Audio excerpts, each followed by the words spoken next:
Welcome, everybody, to the conversation this evening on classical education and African-American history, a path to freedom and unity. My name is Margarita Mooney Clayton. I am an associate professor in the Department of Practical Theology at Princeton Theological Seminary. I'm also the founder and executive director of Scala Foundation. The vision of Scala Foundation is to promote classical liberal arts education and beauty as a path to renewing culture and helping people find their personal vocations. I am pleased tonight to have with me Dr. Anika Prather of Johns Hopkins University and Dr. Angel Adams Parham of the University of Virginia. Their recently published book, The Black Intellectual Tradition, Reclaiming Freedom in Classical Literature, is going to be the subject of our conversation tonight. Welcome, Anika and Angel. Thank you so much. Thank you. Well, I will say, reading your book, of course, now several times I've read it. I read it cover to cover more than once. And what I found, I had met both of you, had seen you probably online. Angel, you and I kind of crossed paths a lot at Yale without really being in the same circles. But when I read this book, I thought, wow, this book is the culmination of decades of thinking, living, and teaching. So it is an educational resource, it's African-American history, and it's also really personal and spiritual. And I hope that tonight we can touch on all of those things, on your philosophy of education, how that arose from your own experiences in education and your own experiences as African-American women and scholars. But if we could just begin, because I think I loved reading this, because the backstory of how each of you got into classical education. I'm just going to ask Anika, maybe start us off, because you actually say in the beginning of your part of the book that when your parents started a classical Christian academy, you thought, no, classical education is racist. So how did you change to be now a leading proponent of classical education?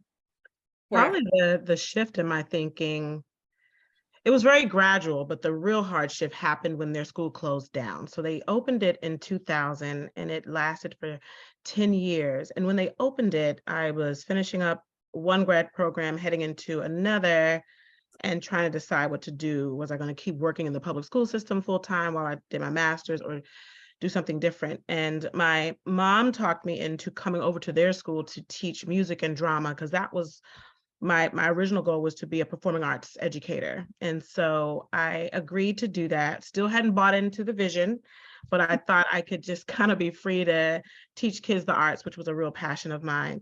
And probably within days of being there and seeing the experience of students, how it was affecting them, I became more curious. And then there was a high school class, and the teacher was really struggling to get the students to engage. And so I partnered with her to create creative drama lessons to help them connect to the literature, which means I had to read the literature for myself to create the lessons. And so immediately I was aware that this wasn't inherently racist. The books themselves, that they really enlightened me and opened up my mind to a much broader worldview and understanding of humanity. And from that point on for about 6 years until the school closed, I was the great books teacher. And it was just, and then I went, as I fell more in love with great books, I still felt so aware of being new to this way of learning. And I just put in a search for teacher training in great books or something like that.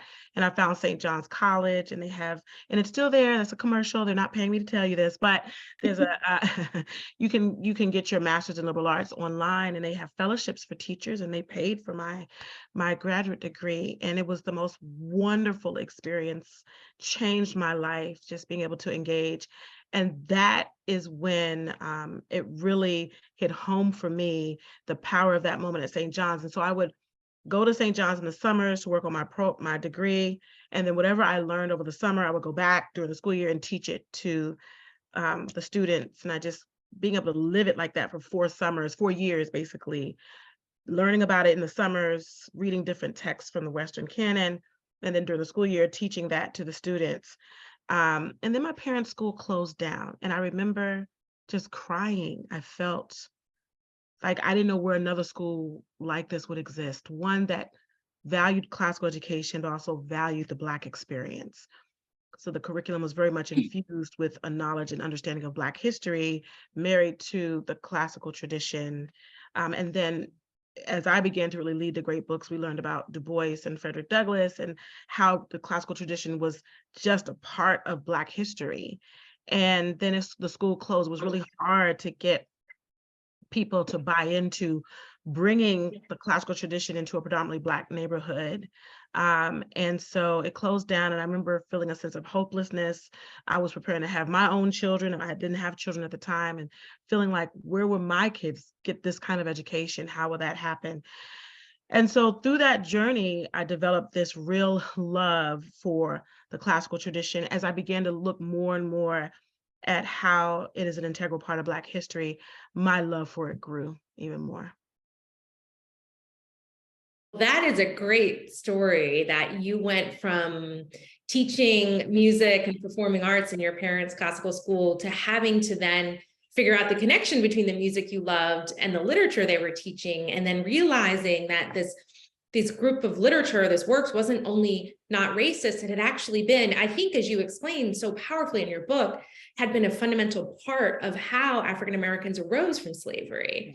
And yet this tradition of engaging with the classics as part of African American experience had never been presented to you, and you wanting to pass that on. Yeah. Now, Angel, like me, has a PhD in sociology, and we talk a lot about race and a lot about African American history and a lot about education, but I don't remember ever encountering anything about classical education when I was in sociology. And so when I read, and I was until about 7 years ago, so I had a kind of similar career path to you in some ways. My first book was on Haiti, yours was also on race in the Caribbean. And so when I read your book, and here you are trying to figure out how to educate your own children, and you venture into homeschooling, and from homeschooling into classical schooling. So could you just tell our audiences, like, how did you as a mom decide this path for your children, and from there help found NYANSA, which is a classical education school and resource center in New Orleans? Yeah. Yeah, it's been a very winding road indeed. So you're correct. There's nothing in our sociological training that has really anything to do with the classics or classical education. Although interestingly, W.E.B. Du Bois, who is getting more and more of his due in sociology, was very much classically trained, inspired, and is really a wonderful model for the work that I'm doing now. But yeah, that's not the way that you encounter Du Bois. You don't encounter Du Bois through a classical lens in sociology. So it really was in educating my own daughters that I came to it. So the first decision was, like Anika, I'm thinking, what kind of education do I want for my two daughters? And fairly early on decided that we were going to do homeschooling. So at the time we were living in New Orleans, and I was working full-time as a professor, as I'm still working full-time as a professor. But I arranged my teaching schedule so that I would be able to do the homeschooling in the morning and then go every afternoon to work. So I started that, did a couple of years, starting when my youngest was 4. And then met a woman, another African-American homeschooling mom named Danielle Bennett Dukes. And we were both talking, we both love the Black community. This is part of a larger story of where I was living in New Orleans at the time. So I was living, my husband and I, my two daughters, we were living in a part of New Orleans called Central City. And the part of Central City that we were living in is definitely struggling socially, economically, in all sorts of ways.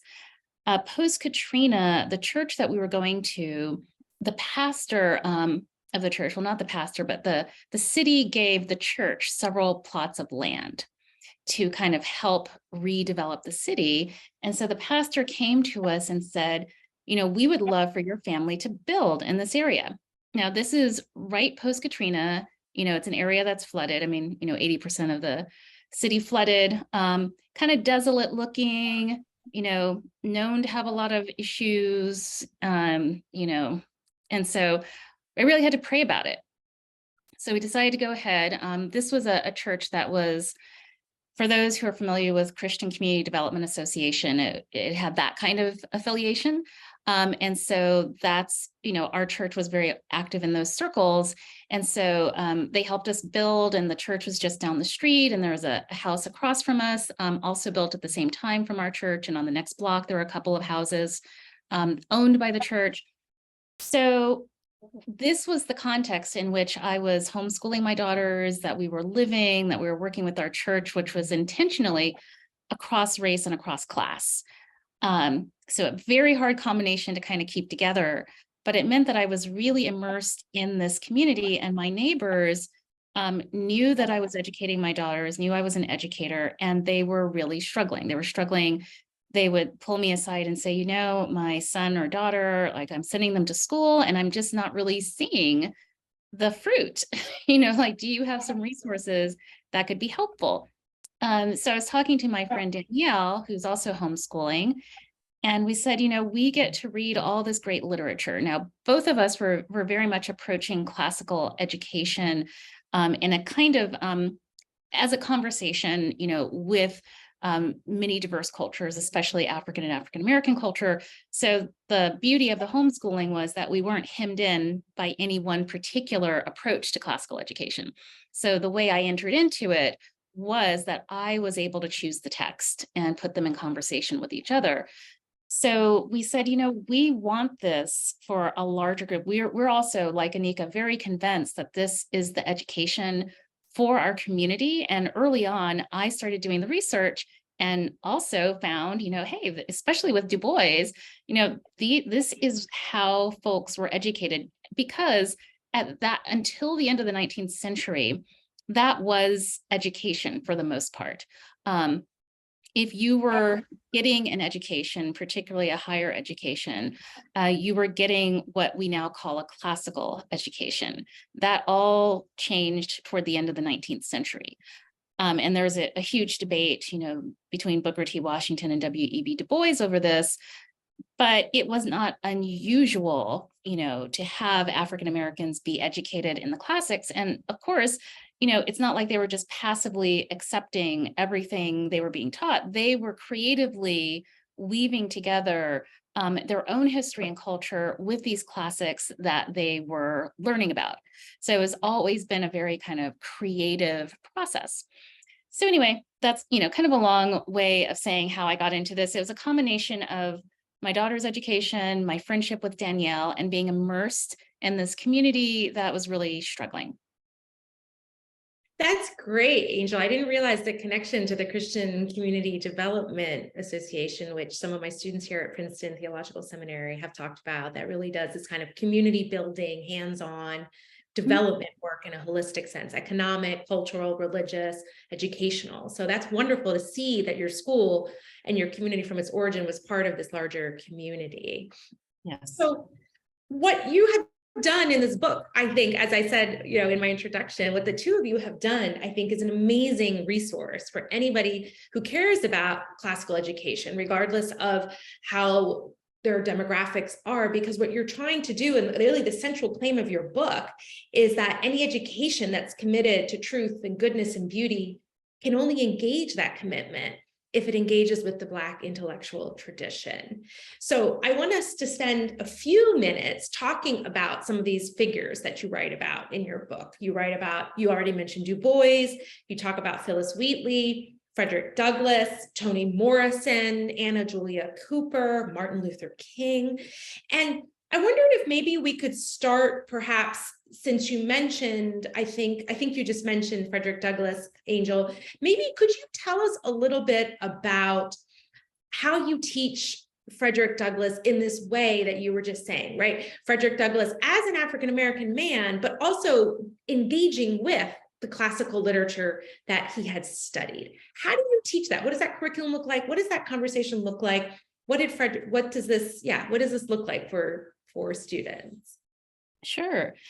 Yeah. So I've done it in a couple of ways. I've done some training of teachers who work at classical schools. And then also my nonprofit, Nyanza Classical Community, creates curricula for lower school and upper school. And so Douglass has been in both of those, both training the teachers and training the students. So my approach is to really just put the Black writers I'm talking about into conversation with different aspects, or I mean, they're already in conversation with different aspects of the classics. Douglass is a key one because, I mean, he has a really transformative story. He talks about in his narrative when he was learning how to read that he had been sent from the countryside of Maryland to Baltimore to work with this, couple and their son. And when he first got there, the woman named Mrs. Auld was very generous and very sweet and started teaching him how to read. And then the husband finds out and says you'll make him forever unfit to be a slave if you teach him how to read. And so he has this great awakening. He says, I knew, like, I was trying to work it through in my mind. So he's a child, he's maybe like 10 or 11 years old. He's like, I knew something just wasn't right, but I just couldn't figure it out. And now I see what's going on. I see what's going on in terms of race. I see what's going on in terms of being kept ignorant. And this man is so determined that I not learn how to read because it will make me free. So he decided from then on that he would at all costs learn how to read and gain his freedom. So during this process, as he's secretly figuring out how to read and he's kind of playing with some of the white boys, playing tricks with them, trying to get them to surreptitiously teach him how to read without realizing they're helping him, he gets his hands on the Columbian Orator, which was this reader of great speeches, great, examples of rhetoric from the classics through, kind of American founders. And he starts to read this and he finds a number, it's ironic because this was a book for white schoolboys, but the number of speeches and dialogues in there on freedom and freedom from slavery is truly ironic, considering that Black people were, that it was white schoolboys who were reading it in a slave society. So he, amongst the things that he finds is a dialogue between a master and a slave. And by the end of that dialogue, the enslaved person has gained his freedom and has explained to the owner why he must be free. So we will, we'll read parts of the Columbian Orator to kind of see what was Douglass reading. And I think that's always a good way to think about what were these outstanding people reading. You can also go to the National Park Service and they have the contents of Douglass's library.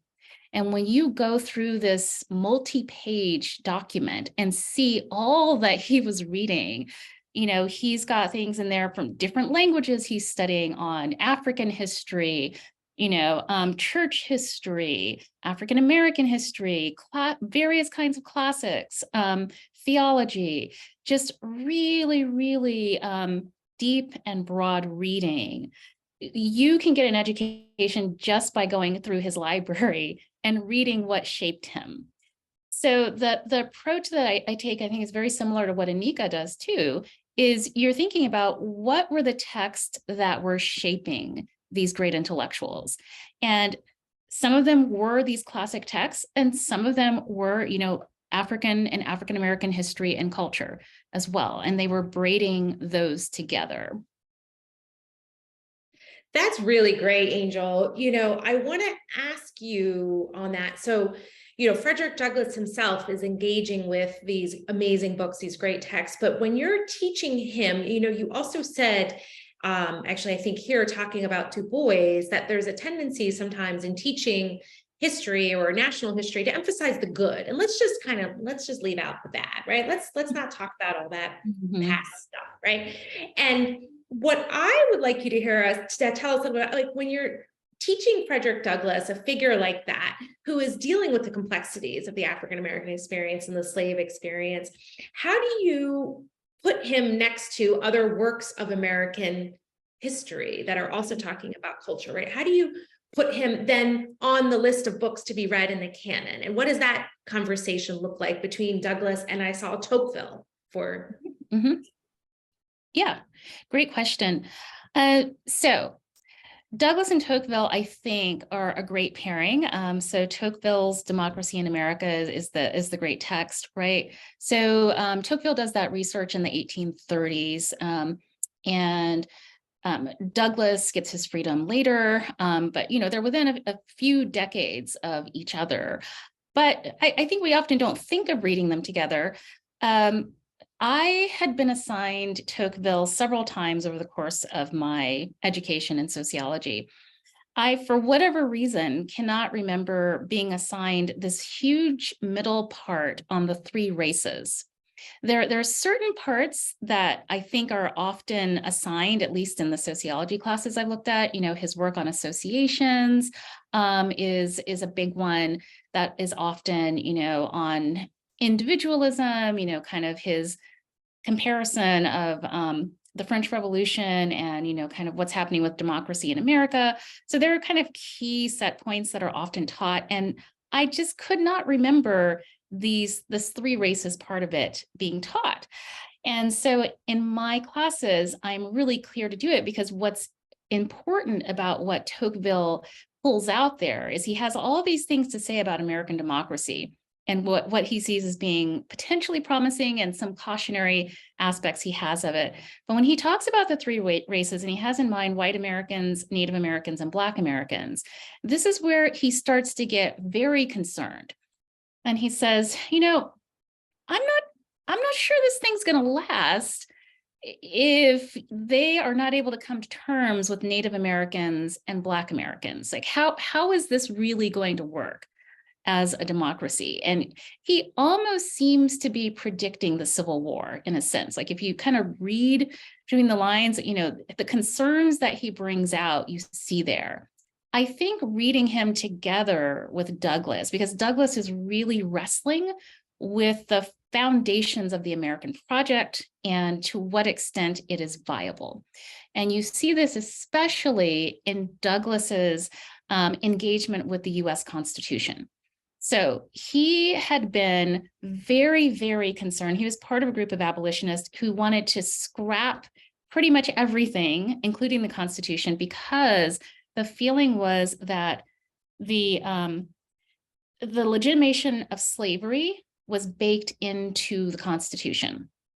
And so that if you were going to really do this democratic project, you had to get rid of the Constitution. And he had given speeches about, slavery being enshrined in the Constitution. So think, for instance, the 3/5 compromise, the Electoral College issue, let's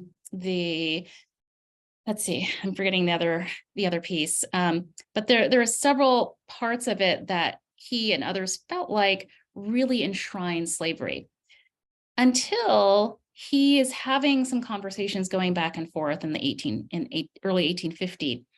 And he starts, as a result of some of the conversations he's having with an interlocutor, to say, I think that the seeds of freedom actually are in the Constitution. And he makes a public declaration in 1851 in the newspaper to that effect, loses backers.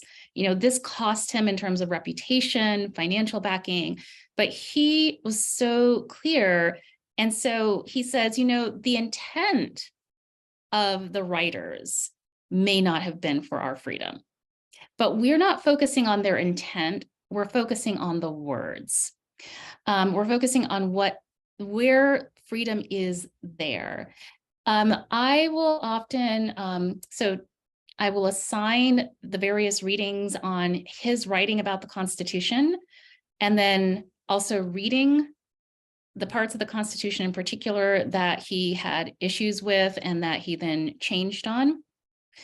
And then I will also, I don't always assign, sometimes I just kind of explain in lecture James Madison's notes on the Constitutional Convention, because that's where you get the backstory of what happened with all of these compromises.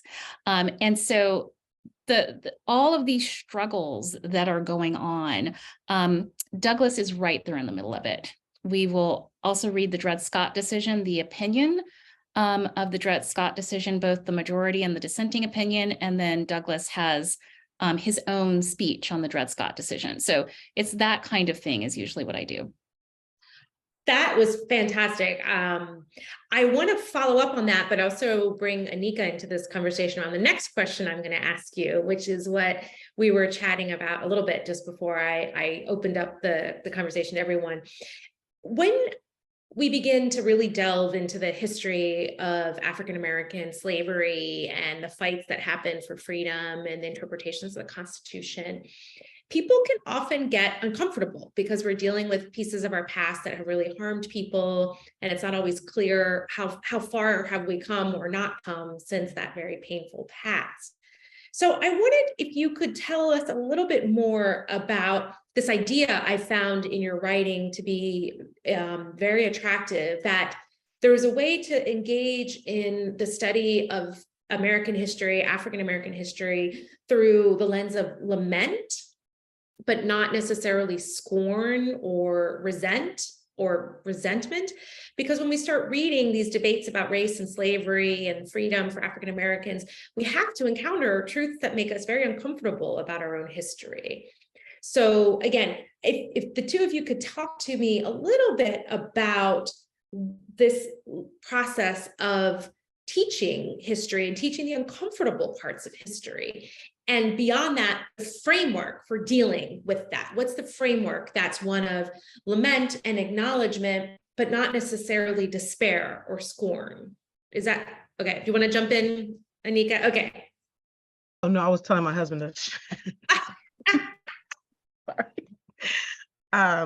But I will. I'm sorry. I didn't mean to confuse you. I think it's the process, especially with classical education, because it does have so much controversy surrounding it. And when you're trying to bring it into the Black community, it is very important to frame it.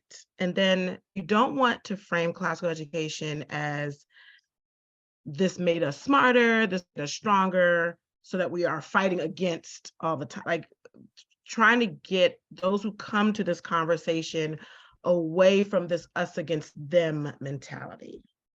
And the process really, and if you do this just right, then everyone is willing to look this in the face, because you're inviting them to look at history, things that actually happened, but you're not accusing them for what has happened.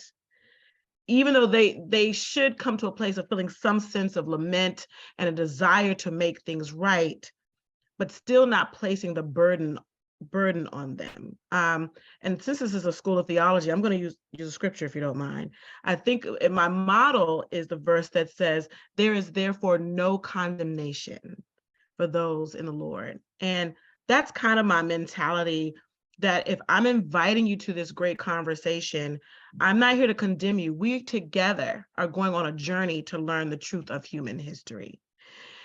And so then once you do that, so that's what I did when I taught at Howard. That's what I do with my students at the Living Water School.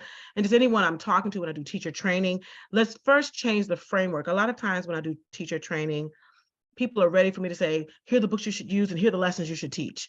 And I don't do that, actually. It's changing. My goal in any of my teaching experiences is to change the mindset.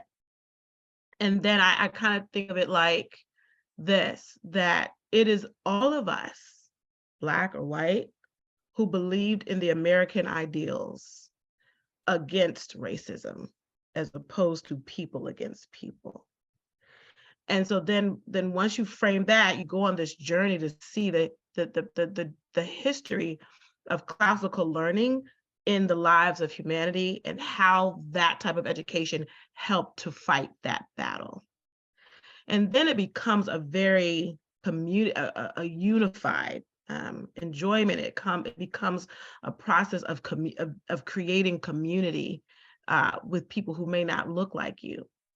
And one of the reasons why classical education has been so powerful, and one of the reasons why Frederick Douglass read classics and had this, it had this amazing library. And you all should come here to the Frederick Douglass House. You can see the library, it's amazing.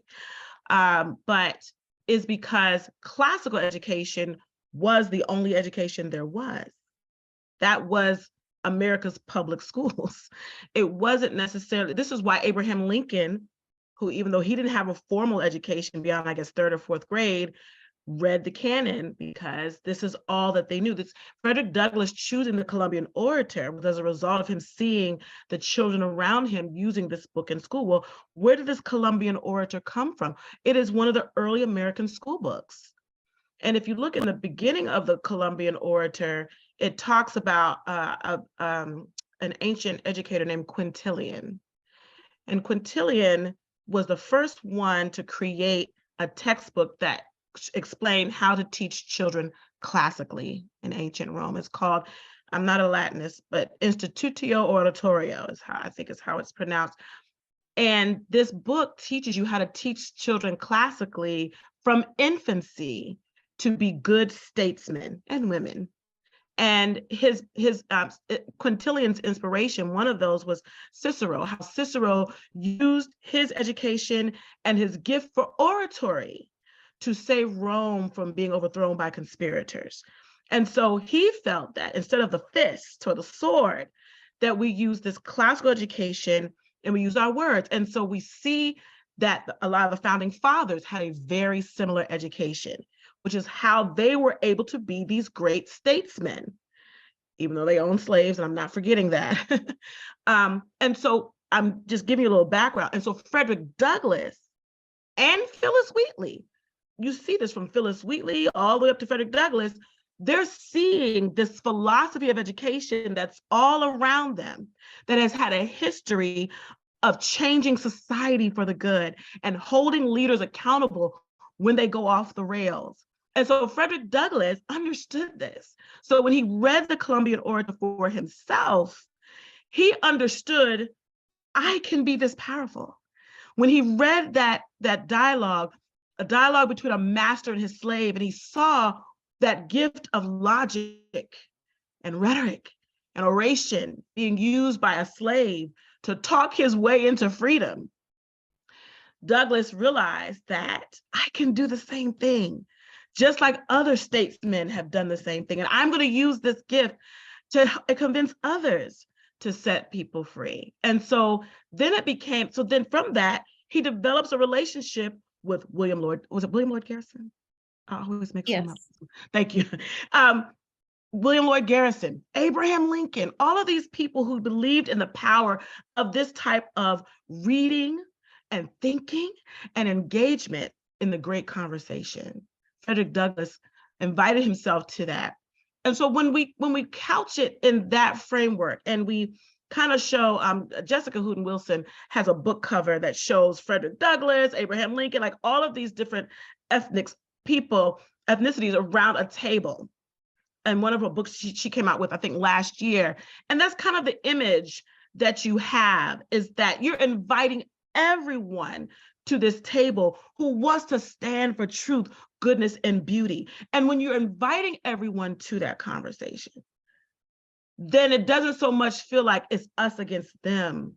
It's all of us taking on that spirit of Quintilian and being good statesmen and women to stand up for what's right in the face of those who are leading and maybe have gotten off track. So that's the framework. And so when you're teaching classically and you show, say if you're teaching Black students, like if I'm teaching the students at Howard University, I start off showing them themselves in the classical time period using the works of Herodotus, so they don't feel like it's so distant from them. And so then once they see, I'm in this story, this is about me, these are about my ancestors.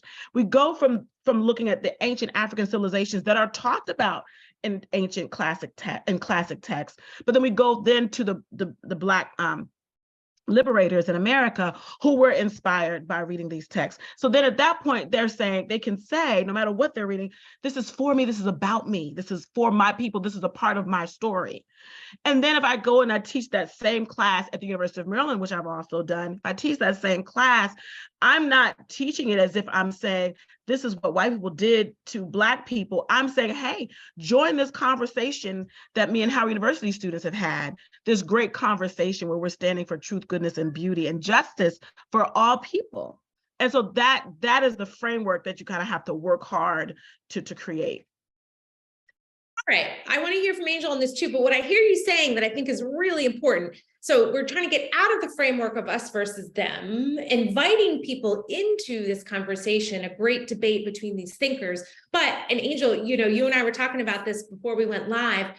You can't skip over this that happened in the past, right? People have already talked about this, right? This is a conversation for you to enter into. Like, you can't skip over this process of and acknowledgement, right? Is that also a big part of it? This is not just other people needing to have this conversation. This is because when you're invited in, you're all going together to look at that lament process as opposed to trying to skirt it. But I'll let Angel. Well, I mean, look, the reason I ask is that in my experience, sometimes people do want to skirt it, right? They want to say, oh, that was then, and this is now, and we don't do this anymore, and we have to talk about this, right? So the invitation has to be to enter into the lament because people want to jump over it, right? Yes, absolutely. So Angel, I don't know if you want to say more about what you were saying about the lament, and how do you then teach that process of lament where the process isn't in the end, the process is to get to truth, goodness, and beauty? Is that also part of the framework? So I divide my part of the book into sections on truth, goodness, and beauty.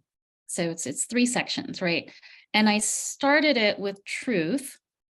So first, let me back up and say that in the classical education world, and this is kind of classical K-12 especially, there is a very big focus on the idea that we are cultivating students in truth, goodness, and beauty to pursue truth, goodness, and beauty in the world. These are these ancient transcendentals, which is wonderful and great. But I would go to conference after conference and hear all of this and think, oh, it just all sounds like, rainbows and roses. Like, it's just all wonderful and beautiful and great. And parts of it are wonderful and beautiful and great.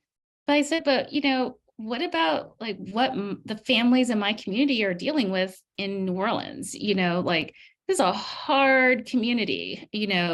You are seeing all kinds of, wreckage in terms of human lives every day, pretty much literally on my doorstep when I walk out of the door. And I'm like, kind of, where's the truth, goodness, and beauty here? How do I live that reality at the same time as, doing this classical education, going to these conferences? So for me, the truth was important to start with.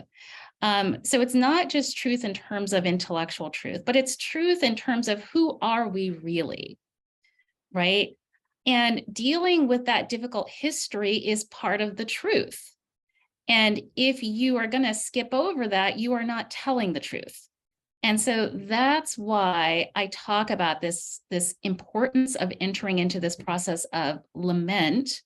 That is, it's not, well, that's just something that happened to those people over there in the past, or that has nothing to do with me, and one doesn't need to be necessarily the descendants of slave owners to enter into a process of lament, right? If there is something that is devastating, you lament, and that is part of what you do as a community.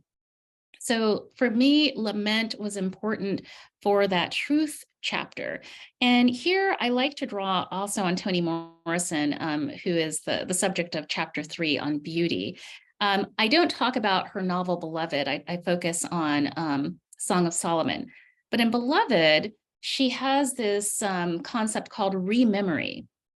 And rememory is this kind of terrifying situation where she's explaining to her daughter one day, and she says, sometimes you're walking down the street and you feel like something like you've been there before, or something feels familiar. And she's like, you'll wonder what that is. She said, that's rememory. The force of events that have happened in a place, even if the place is burned down, the force of what happened there, the rememory of it stays. It doesn't leave. And it's a kind of a terrifying thing. Her daughter says, so you're saying it never dies? And she says, no, it never dies. And there's a very real sense in which the trauma that has been inflicted on our country, from the terror against Native Americans, Africans, and so on continues to be there. We have not worked through it. We haven't worked through it.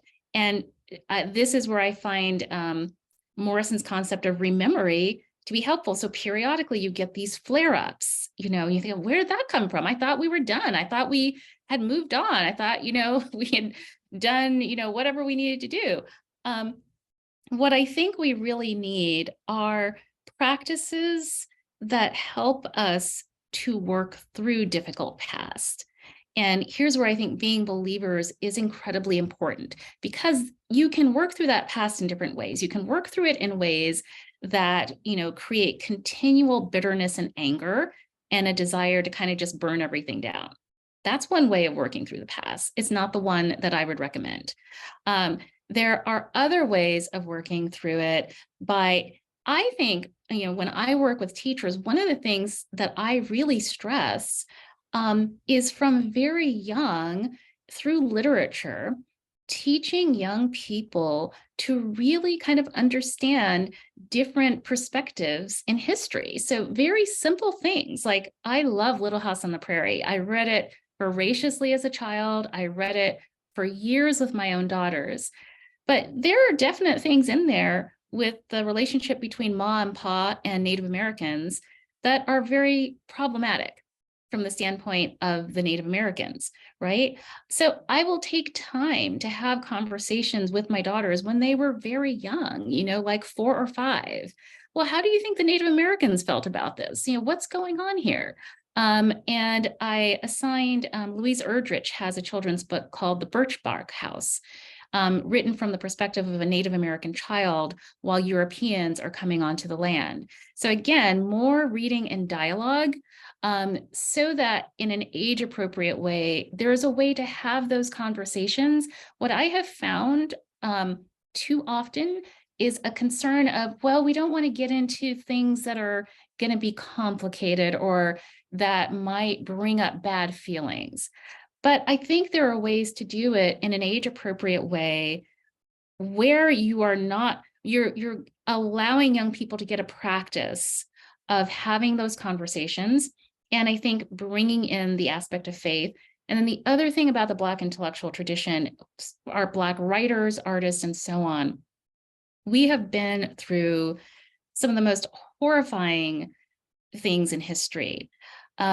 But we have, because of our faith, because of creative protest and political traditions, been able to create creative resistance, to make progress in ways that, for the most part, have not been destructive. And I think that is, we all have a lot to learn from that. That was beautiful. Look, to continue on that, I do want to spend a few minutes drawing out the faith element of the African-American intellectuals that you write about here, because I think that what you just expressed about lament and acknowledgement and looking at the complexity and looking at the pain, but coming to it with a sense of faith, meaning God is present in history and God is leading us somewhere. And from that, there can be a creativity that spurs artistic creativity, religious experience in a very authentic way. It makes me think of the work of Albert Rabbitoe, his book, Slave Religion, which I assign in every class that I can, right? That one of the points that he's trying to make is that it's not only that religion either enables people to accept their oppression or, gets them to do a political fight, but there's also this way through which the religious practices and faith and praying of the Psalms and remembering of the ancestors and praying about Exodus gives people who are enslaved or facing injustice a sense of moral agency, spiritual agency that can be expressed in creativity and doesn't have to be destructive, as I think I heard you just say, right? So with Phyllis Wheatley, this is present, right? This idea that even in the midst of suffering and injustice, there's a creativity that can spurn. And so if you could tell us a little bit then about another kind of stereotype I have of the classical tradition, or I have, or I've heard, is that there's not a lot of, What do you do then with oral cultures, right? My first book was about Haiti. It's not really a written culture. The culture of Haiti is preserved orally. There's not much written Haitian history. So is this kind of great books, classical education, overlooking the oral tradition, or can that oral tradition be brought in through faith, through the arts? Like, what ways do you bring in the kind of oral tradition and the faith component into African-American history? Can I just say one thing, and then I want Anika to jump in on that. I intentionally, I think it's in the preface of the book, bring this up, and actually start out with a quote from the legend of Sundiata from Mali, which is from this oral tradition. Now, it's been written down now, but it's from the oral tradition, and make the point that Western classics, Western epics, like the Iliad and the Odyssey, came from an oral tradition, right? I mean, it's not like you had little Greek schoolboys sitting down with their books, like analyzing the Odyssey the way that happens now. Like, we just have a completely wrong understanding of that. And one of the gifts of looking at this Black intellectual tradition, and we were both, Anika and I, very insistent on starting on the African continent, is that oral tradition is more obviously alive still on the continent. And that actually you get a really interesting look into what that oral tradition might have looked like in ancient Greece by learning from this more, this retained oral tradition. And so I like to, the second year curriculum that we're working on at Nyanza pairs the Iliad with the legend of Sundiata from Mali. And kind of studies those two, the African epic and this Greek epic, together. So it's not this, huge dichotomy, oral written. And in fact, Socrates, this is another thing I talk about in the preface, was very suspicious of writing. And, he said, I don't know about this newfangled writing thing, but I think the best way to educate is life on life. Excellent. Maybe it's great conversations, not great books, right? Okay. Anika.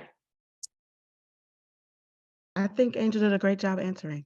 All right. Well, listen, I have a big question for you guys to kind of get us winding down to the end. But while I ask you this big question, if people in the audience want to put any questions in the chat box, I'd love to, start a little bit of a dialogue with our speakers if you want to ask them about some things that they've said tonight or questions that you have. But I mean, my big question, I would say, is why at this moment in time in American history is the work that you're doing important? You're both professors, you have families, we have other things you could be doing, but why now is it urgent for you to publish this incredible book on the Black intellectual tradition and classical education?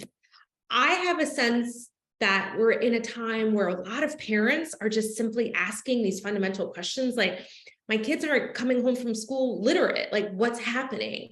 Others are asking kind of, my kids are struggling with social media, or others are saying, things feel really divided. But what is it that you think makes the work that you do so urgent right now in American history?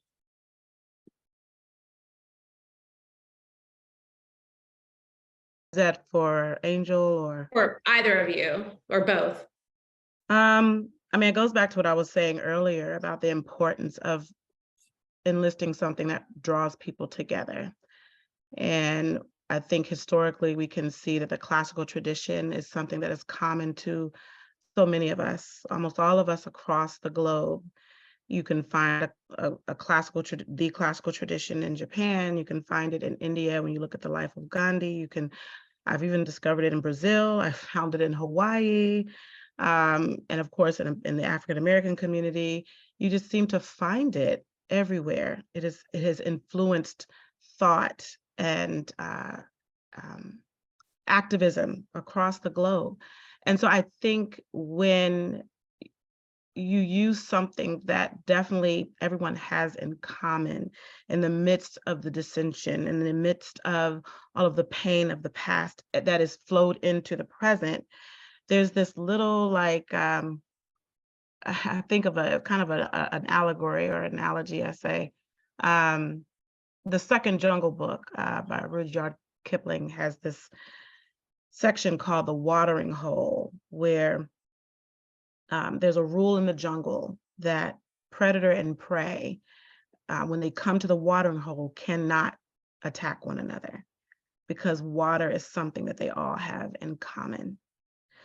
And I think of the classical tradition as there's a possibility that it could be that for all of us. It is a place that in the midst, like we talk about Frederick Douglass, or even Martin Luther King, when they were all going through these extreme states of oppression and hurt and pain, they did not reject the classical tradition. They did not reject Christianity. They did not reject the very thing that was often used to justify their oppression. They still found themselves there. And this is why we have things like the Negro spirituals, because even though on the one hand, the Bible was used to justify Black people's inferiority, when Black people listened to the scriptures or read the scriptures for themselves, they saw another message. They became inspired by the story of Moses freeing the children of Israel. And so this classical tradition, people have been able to come to it in spite of it being misused. Because when they read, like me, I thought my parents were out of their minds to start a classical school. But then I read them for myself, and I found something that I had in common with them. And I found these human stories that could inspire me and enlighten me. When we think about Abraham Lincoln in the jail in Birmingham, a lot of times we think of that letter from a Birmingham jail. You would want to imagine him in a library with books and his paper and pen, but he's in a jail cell with none of those things, not wondering if I'm going to be lynched, if I'm going to survive this. And in the midst of that pain of being in jail, he remembers St. Augustine. He remembers Thomas Aquinas. He remembers Socrates. And in Socrates, he gets inspired, because when ministers are telling him that he's not respecting authority, that he needs to stop these silly protests, this is madness, he thinks of about Socrates, and he says, we must be non-violent gadflies, that we're here in society to, going back to Quintilian, to be these statesmen and women, to stir up and to hold our leadership accountable. So you see that pattern of that happening. Even I like to go even more extreme, in case anyone's confused about what I mean. Going back to your point, Margarita, about do we just skip over lament? And I surely did not mean that. But I think about the Black Panther, who the founder, one of the co-founders, Huey P. Newton, who was illiterate till he was 18 and taught himself to read Plato's Republic. And from reading that text and reading the allegory of the cave, he said, I'm going to free Black people. And so that is the power of these stories. You look at there's a pattern. And this is what makes me so passionate about this. This is what makes me not want to stop in the midst of adversity, is because historically, when you trace it from the beginning all the way up to our time, you see this pattern of Du Bois may call it the veil, being in this veil, this cloud of darkness, not knowing who you are, not knowing your place in the world. And then somehow they read these texts, this canon, and some type of enlightenment happens. As Du Bois says, I sit with Shakespeare and he winces not. And then he says, across the color line, I glide arm in arm with Balzac and Dumas. I summon Aristotle and what soul I will, and they all come graciously with no scorn or condescension. That is that watering hole, those refreshing stories of those who've lived before us. And we can read their wisdom, their philosophies, their stories, their formulas, everything that they've written, their oral traditions, and we can get wisdom for how to live. And so when we gather around these texts together, because we have them in common, that's part of the thing that drew Abraham Lincoln and Frederick Douglass together, was this kind of common literacy. Both of them poor. Frederick Douglass, of course, enslaved, but both of them not educated, but finding enlightenment in this literacy. And I think that in these tense times that we're in, I know for me, I'm looking, what can draw us together, God? What is it, something that can be a watering hole, a neutral space, a neutral ground for us to engage in this conversation where we develop the courage, the trust to have hard conversations in this space where no one is trying to put a burden on your back, but at the same time, not trying to forget the past and how it affects the present. And so you can engage in these great conversations to facilitate that. Excellent. Thank you, Angel. I know I told you you would wrap up at 8. So do you have any kind of closing thoughts on, for you or for our country, for your family, why is this so urgent for you? So I think what 2020 showed us was that we are still struggling, right? If you think of all the protests that swept the country, we are still struggling. We have not come to terms with the past. If we don't do so consciously, we're going to continue, down a bad path. And the political polarization keeps getting worse, right? And I see Samantha asked about the issue with the AP African American history course in Florida. I think this is an example of more and more political and cultural polarization. And rather than going down that road, I think this is a time when it is possible to think in new ways about who we are, particularly in the United States, who we are as Americans, and to teach that and to talk about that in a fundamentally different way. And I think giving much more focus to African American history and Black classics, or Black works that should be part of the canon, and putting them into dialogue with writers that have long been in the center of the canon just makes sense. As Anika is saying, this is something that pulls us together. And then I do a lot of historical work, and so it drives me crazy when I see the same kinds of controversies and conversations working themselves out yet again. And it's like, we just forgot that we already had this discussion, so the whole 1619 versus 1776, in some of the teacher training I do, we start out with Phyllis Wheatley in the 18th century, read through the 19th century. And the last session, I have them read some of the 1619 project, some essays supporting more of a 1776 approach. And I say, I want you to respond to this debate using what you've just learned from these great Black writers, where a lot of this was hashed out. Again, within Douglass's life, you see him on each side of that debate. So to me, if other people who are much smarter than me have done so much of this work so thoughtfully, why would we rehash this in a much less intelligent, even very politically and culturally polarized way, really historically uninformed as well? It just seems to me like we should learn from these great writers of the past.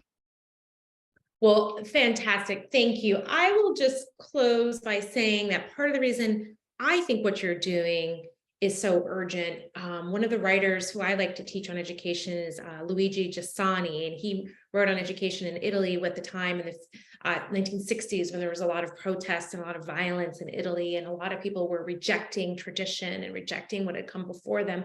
And one of his fears is that if we don't educate people into some kind of a tradition, we're robbing them of a sense of past, we're robbing them of memory. And he feared that if you rob people of memory and tradition, you end up with radicalization or conformity. And look, I'll be honest here, sometimes people who call themselves radicals look to me like they're awfully conformist. They're not creative, and they're not generating value or generating ideas or generating proposals, but simply repeating a slogan. And so the conversation that I hear you inviting people into is a way of bringing what I think the best of a classical education can be, with music, story, encountering people, real people living the struggles, the conversations. In classical education is a humanistic approach to education, and it's an approach that's recovering memory and generating a tradition, because the tradition has to evolve. It has to become something better, but you don't get there by destroying completely. And so your work, I think, is an incredible act of a recovery of the African-American tradition in classical education. And I think that if more governors and state legislators and, public school superintendents and parents read your book, they would see that it is possible to have these conversations, and that it is possible to generate a nation where we look at our difficulties, but yes, with a sense of lament about the past, but with a sense also that through that process of lament, we're going to come to a better place in our communities and deal with our complexities. So I thank you for what you've done, because education is formation. And the way that we're educating young people today is so crucial to the future of our nation. I thank you so much for sharing your stories in here, for sharing your own personal faith, which often scholars do not do. I will say Classical Academic Press, which published this book, has an amazing set of resources that go with the book. I know how much work went into that. That must be decades of your writing and thinking, and you have just done an amazing job to share your ideas and to generate these resources. So if you haven't seen the resources associated with this book or their websites, I really encourage you to spend a lot of time on there and to bring these great ideas into your college classrooms, your high school classrooms, your families, your churches. And thank you so much for recovering this tradition, explaining it, raising awareness, and generating resources and examples for so many people to follow.